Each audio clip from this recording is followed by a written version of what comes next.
Ferdinand and Isabella set out to forge a homogeneous Catholic Spanish nation after completing the Reconquista. Mass forced conversions in the late 14th century created a new class of Christians, known as the Conversos, most of whom had been Jewish prior to their baptism. In 1492, the monarchs of Spain expelled the last remaining Jews from Spain's borders in order to prevent Jewish culture from corrupting the Conversos. The Spanish Inquisition, which had been created a decade earlier, was then tasked with rooting out any heresy among the Conversos in order to keep them on the path of Spanish Catholicism. This took up the bulk of the Inquisitors' time. In fact, only 8 out of 1,199 Inquisition prisoners over a 7-year period in Catalonia were not Conversos. This first phase of the Spanish Inquisition, which primarily targeted Conversos, was the bloodiest era for the 300-year religious tribunal. Tomás de Torquemada, the first Grand Inquisitor, liberally sent Conversos to the stake for Judaizing.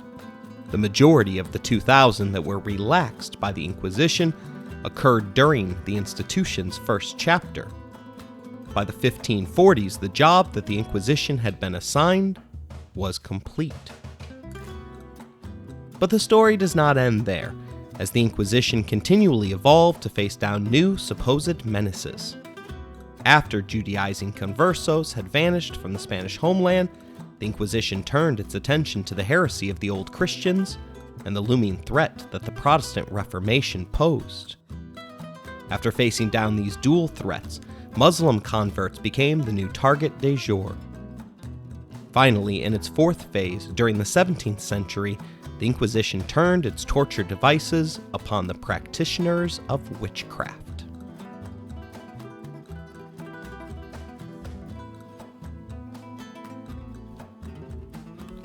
You're listening to Empires, Anarchy, and Other Notable Moments, a podcast designed for deep dives to assist in the teaching of history. This is the third of 5 episodes in our series on the Spanish Inquisition. Episode number 3, The Phases of the Spanish Inquisition.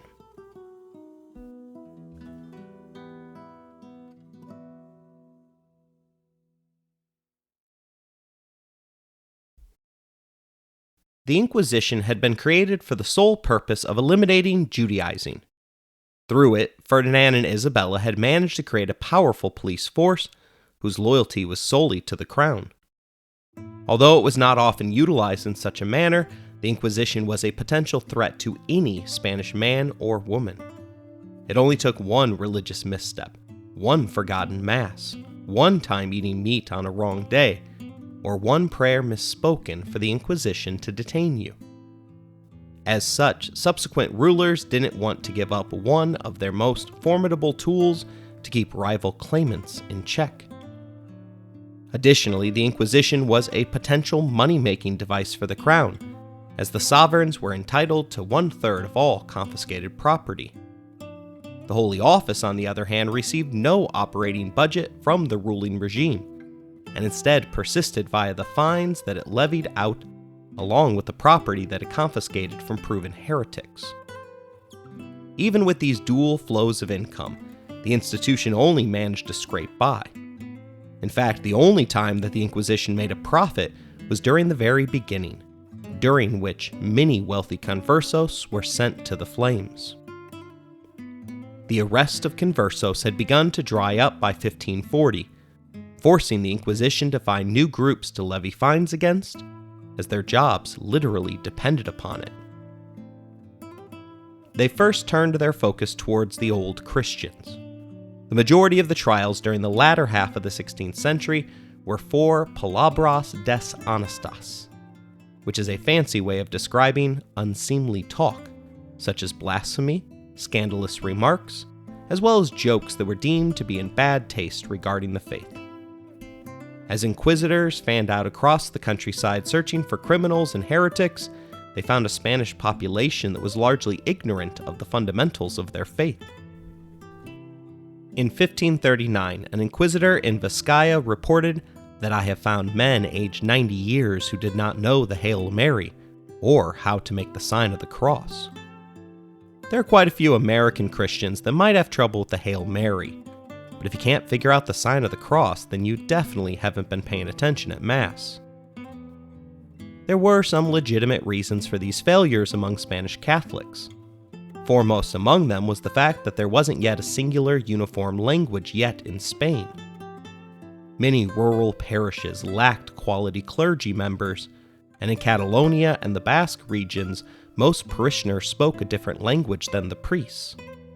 Mass was still conducted in Latin at this point in time, and Catholics were exceedingly cautious of allowing translations of church writings into the local population's language, as such reform was closely associated with Martin Luther and the Protestant Reformation.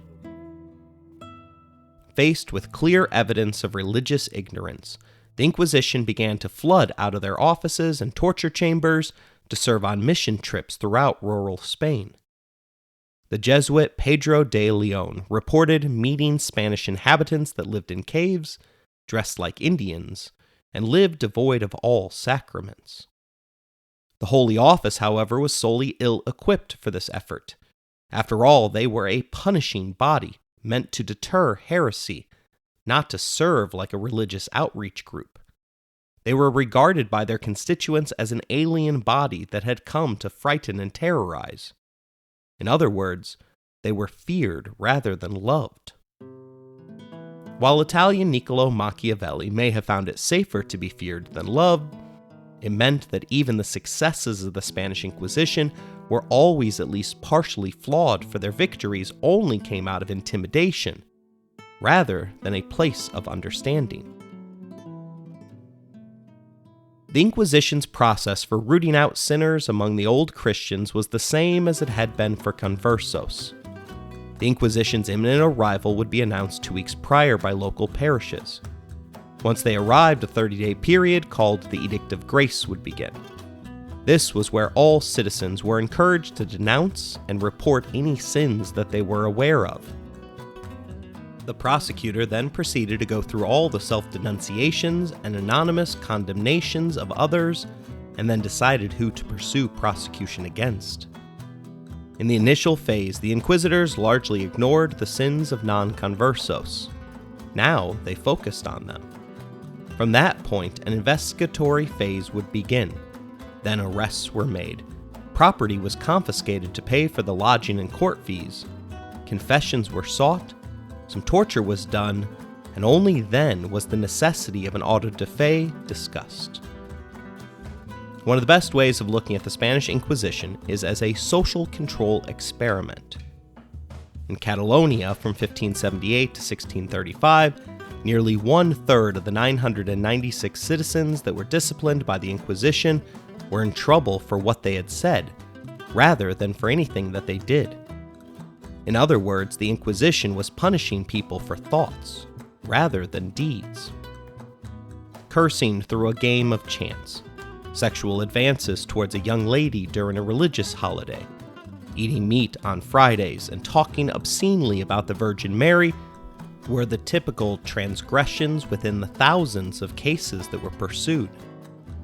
Believing in the theory of deterrence, the Spanish Inquisition went harsher on these rural, uneducated areas, rather than excusing their sacrilege as the result of a lack of resources.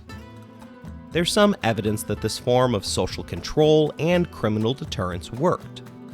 An analysis of 747 interrogations from the Tribunal of Toledo suggests that there was an improvement in knowledge of the Catholic essentials during the late 16th century.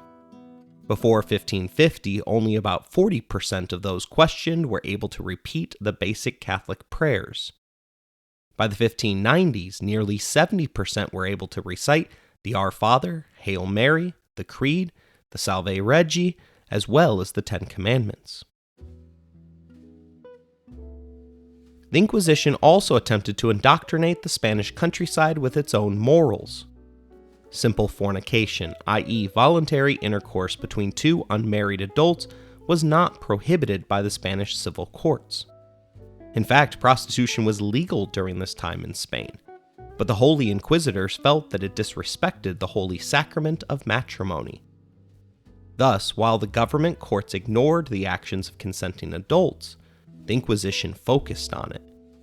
In Toledo, simple fornication constituted 1/5 of all prosecutions from 1566 to 1570, and that percentage climbed to 1/4 of all prosecutions from 1601 to 1605. We get to be witnesses to some strange unwritten moral codes during this time period. In 1599, a Barcelona man hired a prostitute and proceeded to tell her that what they were about to do was a sin. She argued that it wasn't a sin, because both were willing and unmarried. The man, however, proceeded to denounce her to the Inquisition. The prostitute wasn't arrested, but instead was obligated to check in with the Inquisition offices every day for 2 weeks until she had successfully memorized the catechism. Bigamy, or the act of being unfaithful to your spouse, was another common sin that piqued the interests of the Inquisition. Spain did not permit divorce at this time, which meant there was no legal way out of an unsatisfactory marriage. About 5% of all cases tried by the Inquisition involved cheating. The standard punishment was to serve for a maximum of 5 years as a galley rower/slave. The civil courts gave out a significantly lighter punishment if your case fell under their jurisdiction for the same crime. When a case concerning fornication or solicitation by a priest or church official came up, the Inquisition tended to punish the priest quietly, or not at all, so that the reputation of the church was not dragged through the muck. Solicitation that occurred during one-on-one confessions, however, was dealt with harshly by the Holy Office, as it perverted a holy sacrament, but priests were rarely tortured and never executed for it. Bring up the concepts of any early Middle-Age Christian faith and homosexuality will quickly get some groans and oh no's from the audience. Homosexuality in the Middle Ages was treated as the ultimate crime against morality. Definitions at the time referred to it as the abominable or unspeakable crime. The typical punishments dealt out by European nations at this time included being burnt alive, castration, and/or stoning the perpetrator to death. In Spain, they also confiscated your property. In 1509, however, the Suprema, a governing body of the Inquisition, declared that there should be no action taken against gay men or women unless heresy was also involved. The Inquisition was also surprisingly sympathetic on the issue of sodomy compared to their peers. During this time, the definition of sodomy included a huge domain of sexual acts that did not result in the possibility of getting pregnant, meaning not only anal coitus was covered, but coitus interruptus and coitus interfemora also carried harsh penalties. In 1494 and 1495, the Spanish sentence in civil courts for sodomizing was to have the perpetrator strung up by the feet with their severed testicles draped around their neck. The Holy Office, on the other hand, just fined, flogged, or sent the culprits to the galley ships.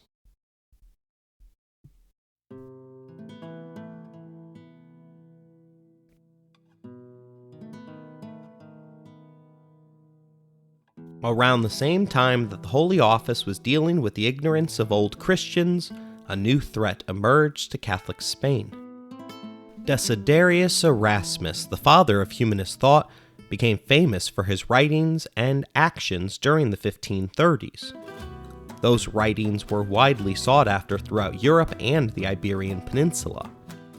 Erasmus and the humanists taught that humans could formulate their own moral code, rather than have it passed directly down from the church. They encouraged individuals to seek out and read holy works for themselves, rather than always trusting whatever they were told by the church. It has been said that Martin Luther hatched the egg that Erasmus laid, and all hell soon broke loose across Christian Europe. Religious wars spread throughout Germany, Switzerland, and France. Soon every nation was forced to come to grips with upstart Protestant faiths, which were reinterpreting Christianity for themselves. The Protestants were victorious in quite a few locations, either by winning over the masses with their populist ideas, or after being co-opted by a monarch that wished to twist Catholicism for their own gain. King Henry VIII is the most famous of those examples, as he created the Church of England almost entirely so that he would be allowed to divorce his wife. The religious wars spread like wildfire after the revelations of Martin Luther, but they never found any kindling within Spain's borders. The Inquisition is probably the reason for that failure. First, the Inquisition had just completed 100 years manipulating the Spanish people via social control regarding religion. Their harsh punishments taught that there was a clear and correct way to worship, and any deviation from it would result in swift physical and/or financial hardship. Secondly, the Inquisition set up a directory for what books were and were not allowed. With the invention of the printing press, literature had finally become accessible to the masses. Surprisingly, the Spanish Inquisition was slow to ban books, and each district made its own banned book lists, which ultimately meant that a bookseller might not be able to sell a book in Barcelona, but the customer could travel to Toledo to legally purchase it. The challenges that the Inquisition imposed, however, just made it one step tougher to publish in Spain. And with so many other markets open for business, many authors never attempted to circulate their work in Spain in the first place. Third, the punishing institution for heretical belief, which the Catholic Church designated Protestants as, was already set up and ready to go. Spain was the only European nation that possessed a national institute devoted to the elimination of heresy. Its vigilance and coordination of efforts likely checked the seeds of Protestantism before they could be sowed, let alone harvested. As a result, Protestantism never managed to get a serious toehold in Spain. But that doesn't mean that they didn't try. The largest Protestant group in Spain were cultists of Illuminism, which garnered the attention of the Spanish Inquisition in 1559. Illuminism was an offshoot of Erasmism. Unlike most faiths, there was not a singular homogeneous body or doctrine. Instead, it developed within a variety of sects that all aspired to produce a more authentic religious life, freed from the dogmatic traditions of Catholicism. It presented a considerably more personal relationship with God. Individuals would come together to read the Bible, comment on it, and discuss methods of living a life nearer to God. There were no masses, vocal prayers, or external spokespersons, all of which made it incredibly difficult for the Inquisition to root out. Erasmus and Illuminism penetrated the Spanish borders through the Netherlands, which was problematic because it was also the homeland of Spanish King Charles V, and thus difficult to completely close its borders to. Ultimately, Illuminism, Erasmus, and the other Protestant faiths never captured the attention of the congregates of Spain. Another reason for this was there wasn't a huge consortium of academics in Spain during this time. While there were a number of universities, the Florentine ambassador said in 1512 that the Spaniards are not interested in letters, and one finds very little knowledge either among the nobility or in other classes, and few people know Latin. There's some evidence to the truth of this. In 1561, Cardinal Mendoza was asked to suggest Spanish scholars that possess knowledge of Greek, and therefore might be suitable to participate on Spain's behalf for the Council of Trent. Incredibly, the cardinal could only name 4 people in the entire country that fit that criteria.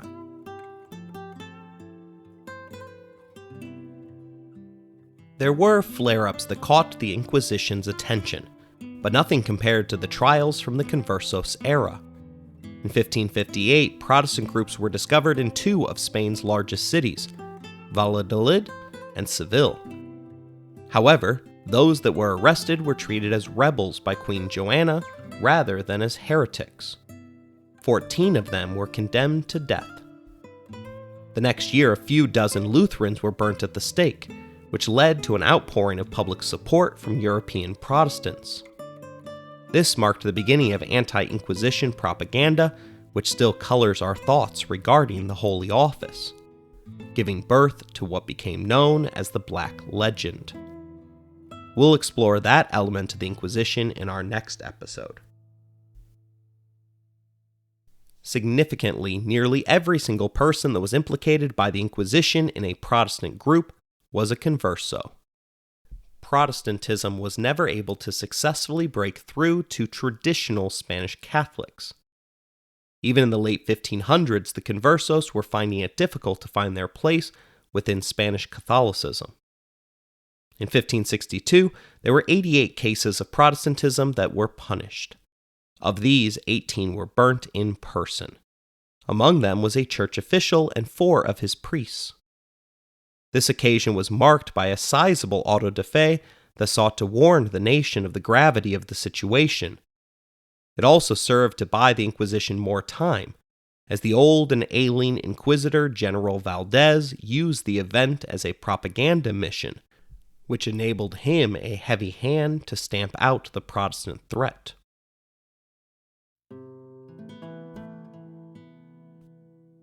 During this phase of 1559 to 1566, just over 100 people were killed by the Spanish Inquisition. This paled in comparison to the number of English Protestants that Catholic Queen Mary had burnt at the stake, earning her the title of Bloody Mary. More than twice the number died in French King Henry II's oppression of the Protestants, and in the Netherlands at least 10 times as many perished in the hands of the Catholic leaders. Looking at these facts, it becomes a pathetically simple form of scholarship to look at the Spanish Inquisition as an extraordinary bloodthirsty body of repression. Comparing Spain to its European peers reveals that the Inquisition, while brutal, may have prevented more death than it caused. The last 20 years of the 16th century saw 200 Protestants arrested in Spain, with only a few executed. Bloody Mary, on the other hand, burnt at least 287 in the first 5 years of her rule. Most of the Spanish cases originated in France. Travelers from that country were singled out for suspicion due to Spain's proximity to the Calvinist areas of southern France. This focus brings into clarity the Spanish Inquisition's xenophobic and racist tendencies. Such accusations unfortunately still follow the culture of Spain today.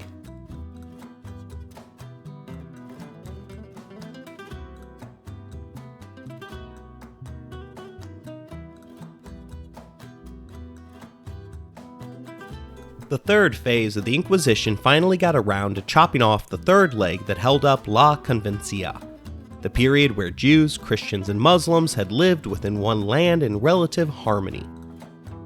The Inquisition was finally getting around to dealing with the Muslims of Spain. The last holdout in the Reconquista was Granada, which comprised the largest population of Spanish Muslims. The terms of surrender were quite generous to the majority Muslim population of Granada. The Muslims were granted the right to maintain their customs, property, laws, and religion, as well as their own government officials, which would be supervised by Castilian governors. Actual life in Granada, however, was not nearly as tolerant as the terms had promised, and the Muslims of the city revolted in 1499. The government of Spain suppressed the revolt and contended that it had invalidated the treaty agreement for the city. Mass forced conversions of the Muslims soon followed. Like the Jews, there was a tremendous amount of pressure placed upon all Muslims to convert to Catholicism. Instead of referring to them as conversos, Islamic converts bore the name Moriscos. The efforts to convert all Muslims were undertaken by the Spanish crown across the years 1502 to 1526. This overlapped with the period when most of the Inquisition's time was consumed with the eradication of Judaizers from the Conversos population. There was no expulsion order given for the Muslims. In 1526, the Kingdom of Aragon presented it instead as a convert or die choice to the entire population of Muslims. Officially, from 1526 onward, there was not a single Muslim left in Spain. This, of course, is ridiculous. Just like it's absurd for the Islamic Republic of Iran to claim in 2020 that there are no gay people within their borders. Gay men and women in Iran exist. They just know that if they come out of the closet, they'll be stoned to death. In Spain, Muslims continue to practice their faith in secret, much in the same way that many Jewish conversos had tried to. Publicly, there were several adjustments to everyday life experienced by the Spanish Moriscos. To hide among the Christians, they had to abandon their religious festivals, their traditional clothing, and their use of the Arabic language. While the Inquisition was concentrated on the Conversos and then Protestants and Old Christians, they treated the Moriscos with respect. The Grand Inquisitor passed out instructions that called for the Holy Office to act benevolently and to leave the Moriscos alone unless their manifestations of Islam became too blatant for them to ignore. This deference began to change in Castile in 1556. Moriscos in that territory were suddenly forbidden to speak Arabic, celebrate their traditional festivals, or use public baths. They even outlawed the hijab, the veil that women wore when not in private with only their closest of relatives. This decision caused open rebellion in Castile.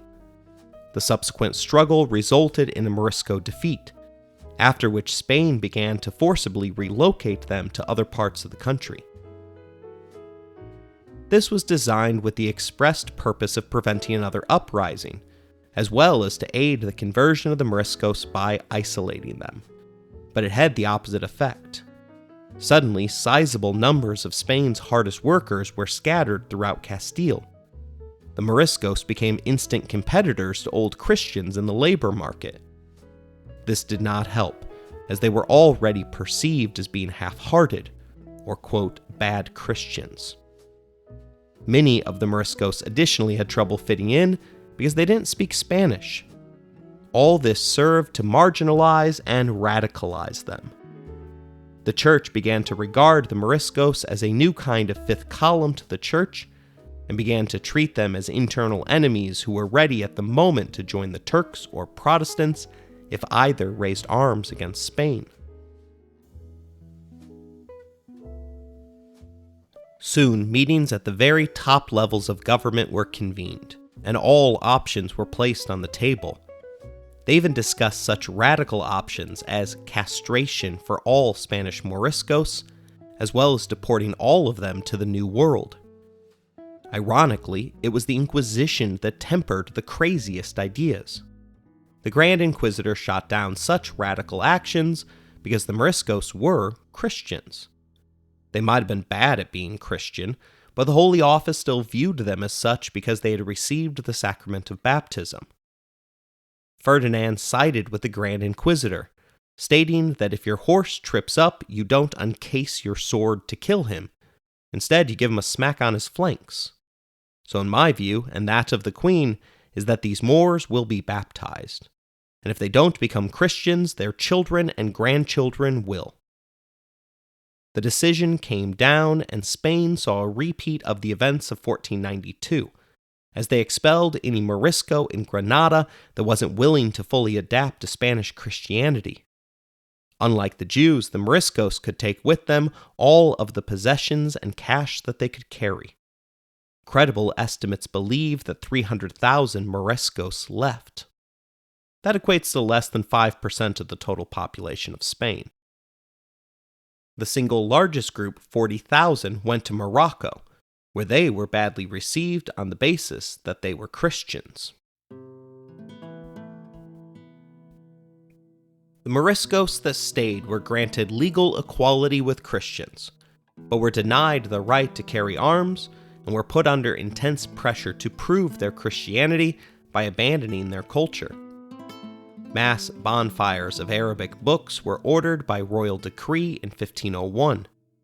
The repression of Islam that began in Granada soon spread through the provinces of Spain.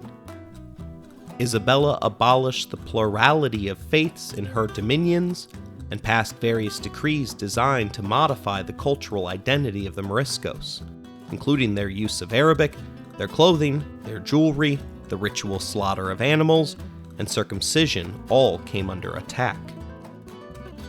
In 1526, a decree that encouraged intermarriage between Moriscos to Old Christians was passed, in a blatant attempt to dilute bloodlines. Valencia, home to Spain's second largest Muslim population, also participated in forced mass baptisms, but for different reasons. Across the province, Muslims were almost exclusively living in rural communities that were subject to the landowning elite. The rulers of Valencia saw the opportunity to baptize Muslims as an option which forced the nobles to free their vassals. Elevating them to Christianity would trigger new rights for the workers. As an inducement, they privately agreed to let the Moriscos, after a fake baptism of course, to remain free of any inquisitor prosecution for 40 years. Just like in Granada, however, the truth of what happened in the streets was different than what had been promised. Aragon was the only kingdom that did not immediately turn on its Muslim citizens. As they did in Valencia, Muslims formed the backbone of cheap labor in the province. The phrase "Minitras mas moros mas ganancia" was the law of the land. It translates to "more Muslims equal more profit." Ferdinand repeatedly warned the Inquisition to not persecute Muslims or resort to forced conversion. It was not until after the Granada Revolt that they were subjected to the same conversion demands that other Moriscos had faced. Despite the forced nature of conversions, the Catholic Church held them up as valid. Their argument was that it was not a forced conversion, as all Muslims had been given an option. It didn't matter that that choice was convert or die. After the period of mass conversions ended, Moriscos still maintained large populations throughout Spain. In the 1560s, they continued to make up 56% of Granada's entire population. In Valencia, they were 1/3 of the total, and in Aragon, they made up 1/5 of the total population. The fact that they were a majority population in Granada allowed them to preserve their religion and culture. In that kingdom, they even got away with openly speaking Arabic. Officially, of course, they spoke Spanish, but among themselves they wrote in Arabic script, which was unreadable by the Inquisition. Frustratingly, the Holy Office would go on to classify any Arabic script that they confiscated as the Quran.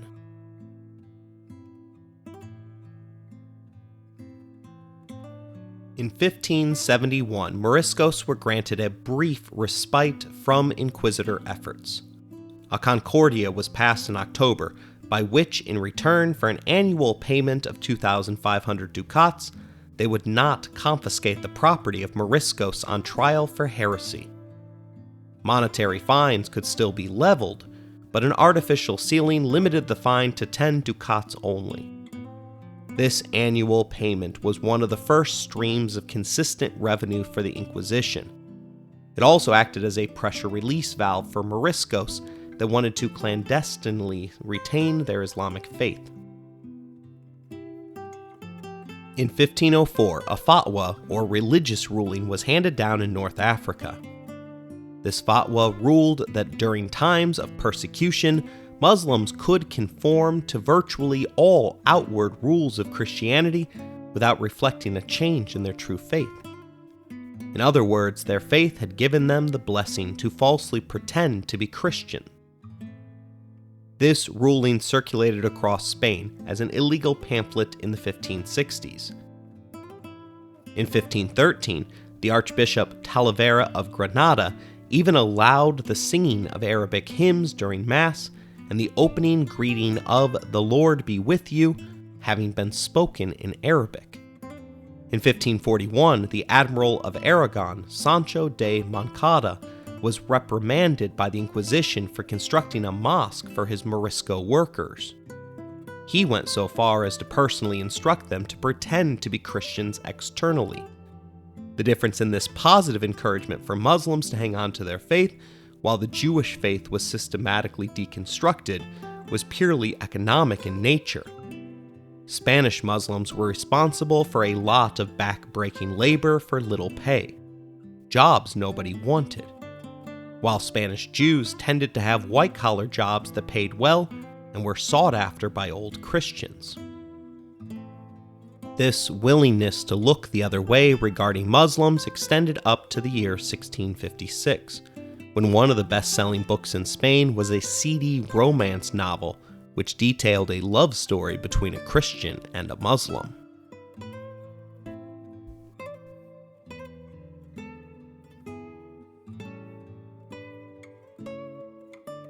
Overwhelmingly, the Moriscos rejected assimilation.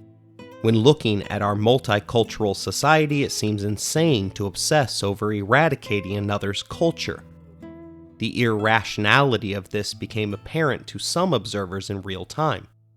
The Count of Tendilla criticized Ferdinand's policies by asking about the 700 years that Christians lived under the government of the Muslim Moors. What clothing did we used to wear in Spain, he asked. How did we wear our hair? What sort of food did we eat, if not the Morisco style? Changing Muslim culture meant erasing a sizable chunk of the nation's Christian history. The culture versus religious struggle was best summed up by Francisco Núñez Muley, who stated plainly that the Egyptians, Syrians, Maltese, and other Christian people speak, read, and write in Arabic, and are still Christian, as we are. The culture fight spilled out into the streets during the Second Revolt of Granada on Christmas Eve of 1568. What followed was a savage war between Christians and Muslims that offered up atrocities on both sides. Thousands of Moriscos died, and over 80,000 were forcibly exiled from the kingdom. It was one of the most savage wars in Europe during the 16th century, and King Philip II was stunned at the number of priests that had been massacred by the Moriscos. Worse, 4,000 Turks and Berbers had arrived upon Spanish shores in order to support the insurgents. The Granada War created a decisive change in attitudes, and the Inquisition was sent in the aftermath to clean up the mess. From the 1570s through 1600, Moriscos formed the bulk of Inquisition prosecutions. In Granada, they represented 82% of those prosecuted between 1560 and 1571. The Inquisition, however, still didn't live up to its reputation as a murderous body. In Cunca, only 7 Moriscos were relaxed out of 102 cases over a 17-year period. And in Granada, only 20 were relaxed out of 917 Morisco cases that appeared during the 45 years between 1550 and 1595. The Moriscos and the Inquisition were clearly on opposite sides, however, as the writing of a group of Moriscos made clear when they put pen to paper, stating that the Inquisitors were thieving wolves whose trade is arrogance and greed, sodomy and lust, tyranny, robbery, and injustice. The Inquisition was a tribunal of the devil, attended by deceit and blindness. The widespread and rural nature of Spanish Muslim traditions may have saved them. Unlike Spanish Jews, who overwhelmingly resided in cities, and even then selectively clustered in the same neighborhoods within those cities, Moriscos worked all over the countryside. In 1568, the Bishop of Tortosa had this to say: "These people have me fed up and exasperated. They have a damnable attitude and make me despair of any good in them. I've been through these mountains for 8 days now and find them more Muslim than ever and very set in their bad ways. I repeat my advice that they should be given a general pardon without insisting on conversion, for there is no other way unless it be to burn them all. All of them live as Muslims, and no one doubts this." As the Inquisition's attention turned away from Granada, Valencia became the new center of unrest. In 1608, after a series of coastal raids by a few Moriscos, the Spaniards forcefully disarmed the entire group. This resulted in the locals requesting and receiving help from the Muslims of Morocco. The invasion of a foreign Muslim army brought fear into the heart of Spain. Once again, castration was brought up as a long-term solution, but again, Spain restrained itself. Demographics were favoring the Moriscos by this point. A chronicler of the time wrote very xenophobically that the Moriscos' aim was to grow and multiply like weeds. In 1495, there had been 5,674 Muslims in Aragon, but by 1610, the population of Moriscos had grown to 14,190. The Christian population had grown by 44% during that time, in which the Moriscos had grown by 69.7%. Once again, expulsion carried the debate, and more than 300,000 were expelled out of the 320,000 that made up Valencia's Morisco population. Cardinal Richelieu, the man that oversaw the destruction of the French Protestants and the rise of Louis the Sun King, claimed that the Spanish expulsion of the Moriscos was one of the most barbaric acts in the history of mankind. Spain countered with the fictional Morisco character of Rocote in Don Quixote, applauding the act, saying that it expelled the poisonous fruit from Spain, which was now clean and free of the fears in which our numbers held her. As you might imagine, the impact of exporting more than 90% of a region's blue-collar workers was severe. There was an immediate economic catastrophe, tax returns plummeted, and agricultural output declined.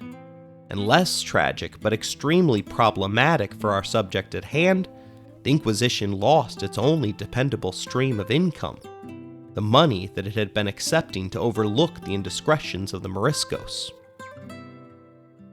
Because of the expected loss in revenue, Valencia and the tribunals of Saragossa objected that the decision would bankrupt the Holy Office. In Valencia, 42.7% of its income came directly from the Morisco population. Saragossa, in turn, had lost 48% of its revenue.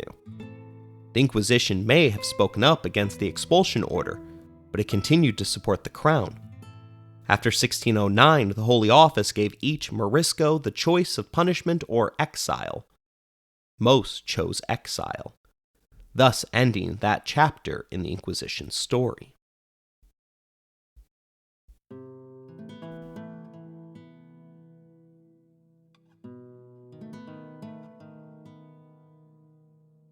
The Inquisition always acted against heretics that it encountered, but the last true phase of the Inquisition began when it took on the wicked world of witches and sorcerers.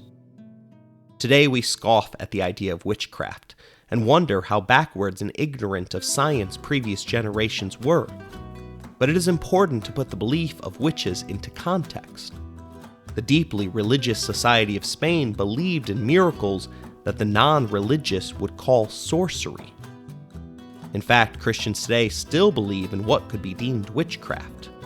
Although worshiping false gods and idolatry are capital sins, the Catholic Church is often accused of promoting such behavior within its core beliefs. This is through their encouragement of adherents to pray directly to the Virgin Mary, as well as to the other saints.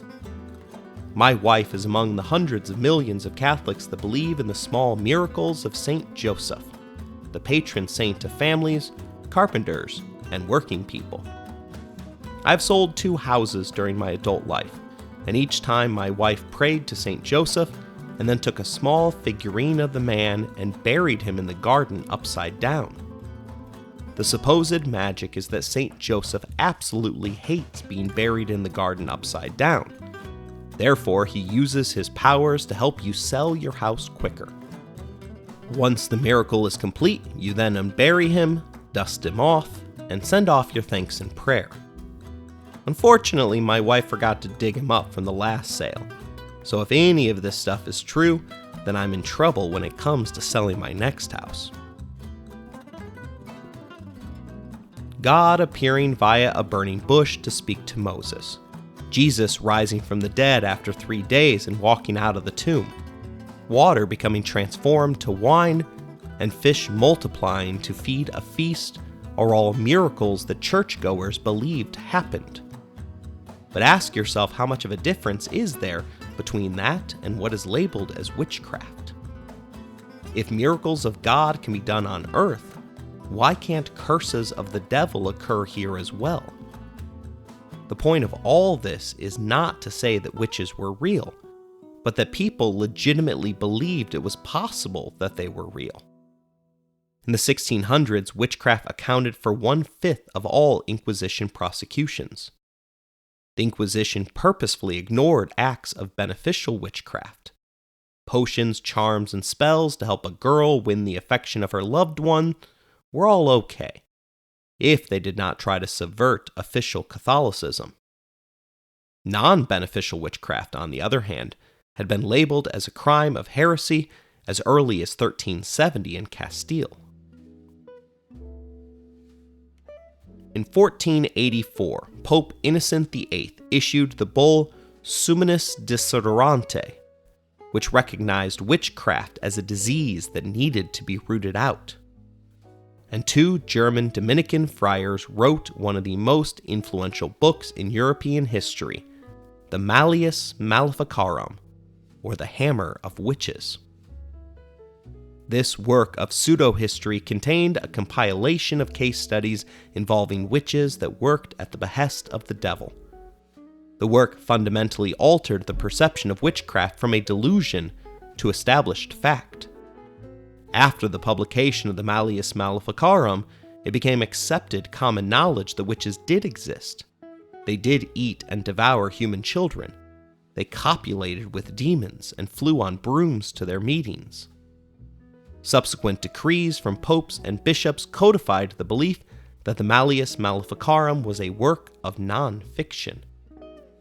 Across Europe, the practice was to burn witches at the stake, and the Spanish Inquisition initially followed suit.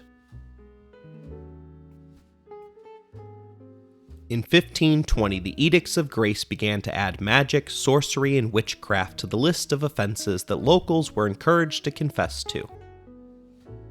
However, in 1538, the Grand Inquisitor instructed that inquisitors should not view the confession of witches as literal truth. Instead, these confessions should be viewed with a large dose of skepticism. Instead of burning these women at the stake, the Inquisition was instructed to inform the accusers that things such as the loss of harvests and other ills were either sent by God as punishment for our sins, or were simply the result of bad weather, not witches. The only exception to the Inquisition's leniency towards witches occurred in the province of Navarre, which borders France.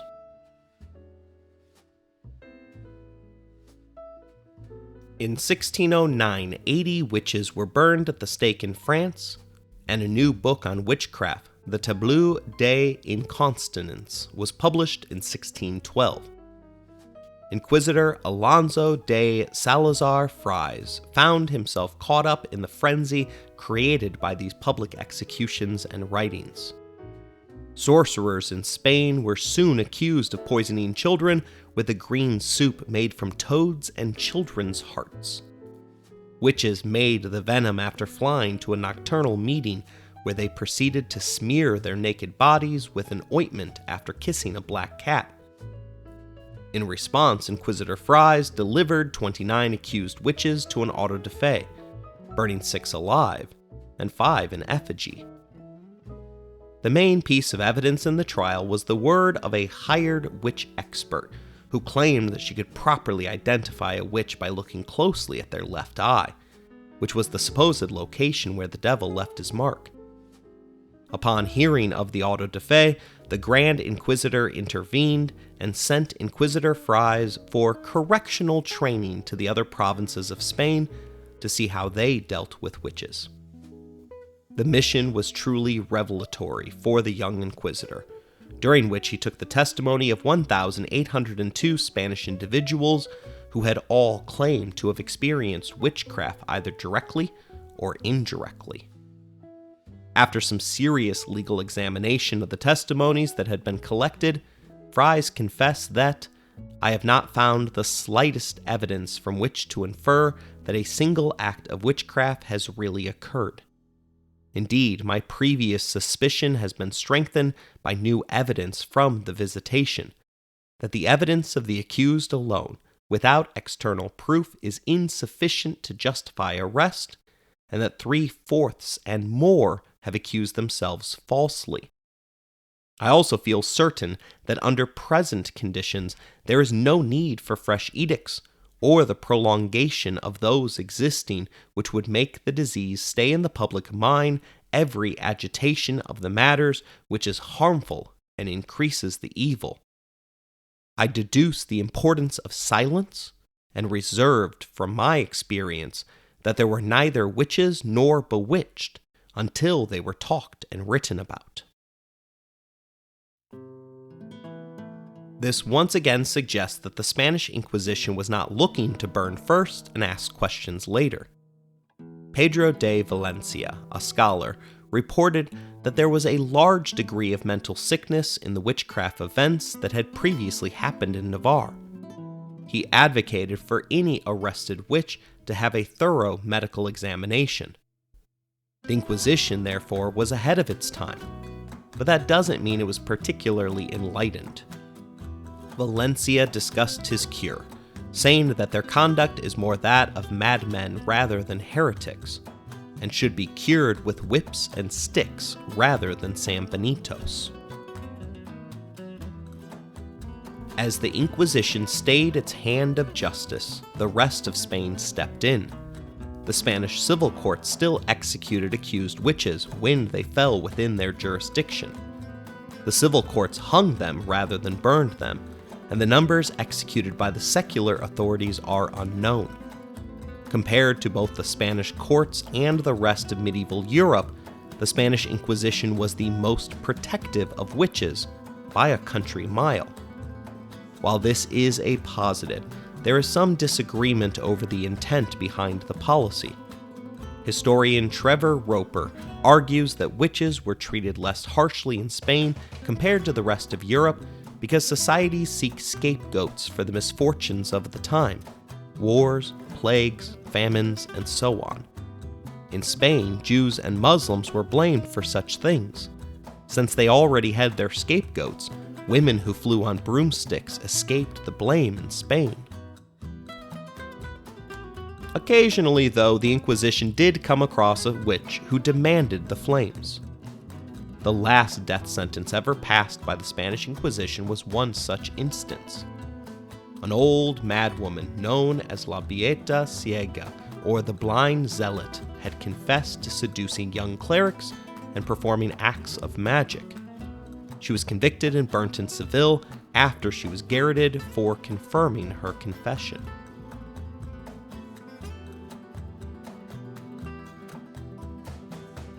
Not every criminal that the Inquisition encountered fit one of the descriptions that we covered. For the most part, though, the Inquisition fell into 4 clear categories. It first dealt with the Jewish Conversos, after which it turned its attention to the heresy of the Old Christians, while focusing on preventing the threat of Protestantism. Moriscos, the Muslim converts, then posed the largest threat, and finally the Inquisition dealt with witchcraft. Our next Inquisition episode will cover the closure of the Holy Office and its effects on Spanish society.